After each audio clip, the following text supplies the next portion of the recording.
도대체 왜 연봉 1억이나 받으면서 퇴사를 했을까요? 저는 28살에 취업을 하게 됐습니다.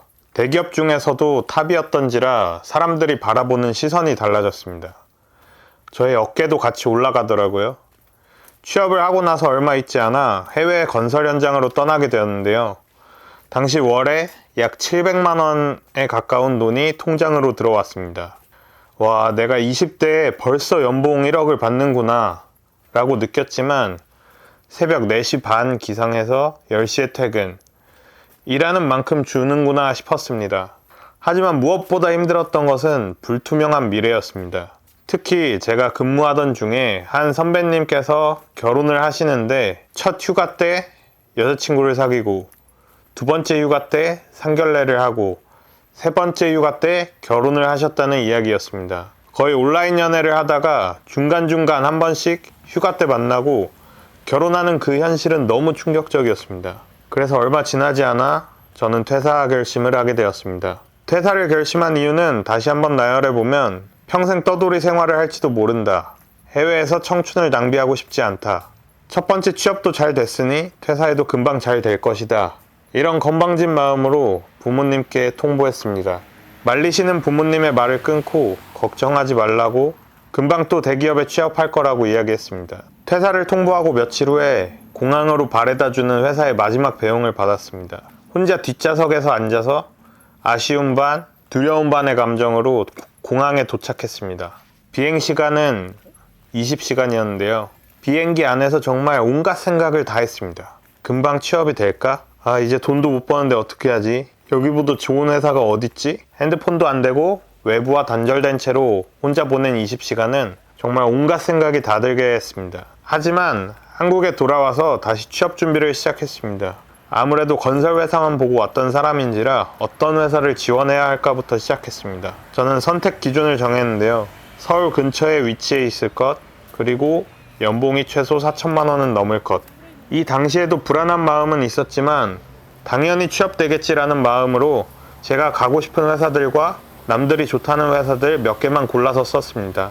너무 급하게 대충 준비를 한 탓인지 아쉽게도 최종 면접에서 다 떨어졌습니다. 워낙 적은 인원을 뽑는 곳이기도 했지만 한 번 더 취업 준비를 해야 된다는 불안감, 다음에는 합격할 수 있을까 하는 공포감이 커져갔습니다. 그렇게 다시 한번 취업 준비를 시작했고 운이 좋게도 여러 곳에 최종 면접까지 가게 됐습니다. 그중 저에게 중요했던 서울에서 근무할 수 있는 곳에 최종 합격을 하게 됐습니다. 하지만 그 기쁨도 잠시, 몇 주 후에 인사팀에서 알려준 연봉은 제가 정했던 기준 4천만 원에 못 미치는 금액이었습니다. 어떻게 보면 배부른 고민이었을 수도 있었지만 제 눈은 여전히 전 직장에 맞춰져 있던 터라 도저히 납득할 수가 없었습니다.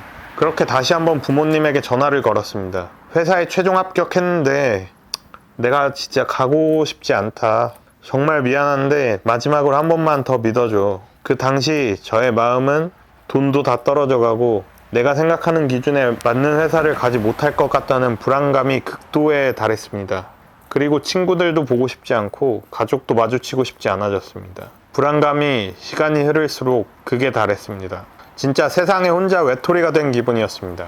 아마 이 기간이 좀 더 길었으면 지금의 제가 아닌 정말 패배감에 절어있는 제가 됐을 수도 있을 것 같다는 생각이 듭니다. 하지만 정말 운이 좋게도 그 시기에 제가 가고 싶어 하던 두 회사가 시기가 아니었음에도 불구하고 수시 채용을 시작했습니다. 마지막이라는 생각으로 임한 결과 한 회사의 최종 면접을 앞두고 나머지 다른 회사에 최종 합격을 하게 됐습니다.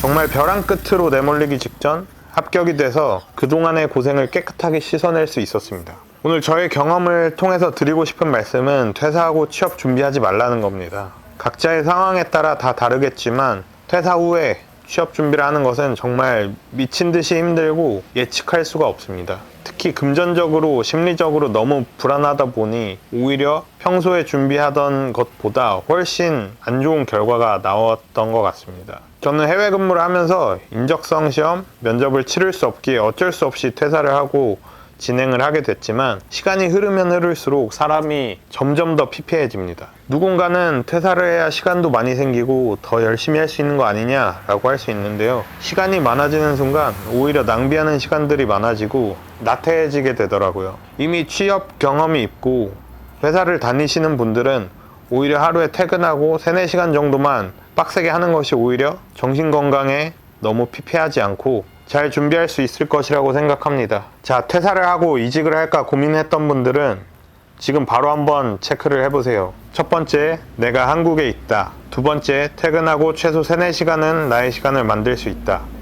이 두 조건을 만족한다면 지금 당장 머릿속에서 퇴사라는 단어는 머리에서 지우세요. 그리고 회사를 다니면서 퇴근하고 꾸준히 내가 원하는 회사에 지원하고 준비하면 됩니다. 마지막으로 저는 취업 준비를 했던 시간들이 제 인생에 굉장히 강력하게 뇌리에 박혀 있습니다. 특히 내가 잘 되지 않았을 때 친한 친구를 위한 축하도 온전히 해주지 못하는 나의 못난 모습, 제가 너무 싫었던 모습이지만 많은 분들이 그럴 거라고 생각합니다. 그만큼 취업이라는 거는 인생에서 굉장히 중요하고 그렇기 때문에 굉장히 예민해지는 시기입니다. 저는 제가 취업을 온전히 제가 만족할 수 있는 곳에 다니게 되면서 주변 친척 동생들 그리고 학교 후배들을 도와주기 시작했어요. 왜냐면 제가 취업 준비라는 것이 얼마나 정신적으로 힘든지 알고 있으니까요. 그리고 제가 웬만한 대기업 중에서도 탑티어에 위치해 있는 대기업에 다니다 보니 회사의 복지나 주변의 시선들 여러모로 좋은 점이 너무 많더라고요. 지금 영상을 보시는 분들에게도 이런 경험을 하실 수 있도록 저의 영상들이 도움이 됐으면 좋겠습니다. 오늘은 퇴사 후에 겪었던 이야기를 들려드렸고요. 저는 계속해서 여러분이 취업하는 그날까지 취업과 관련된 컨텐츠를 만들어 올릴 예정입니다. 도움이 되셨다면 구독과 좋아요 부탁드립니다.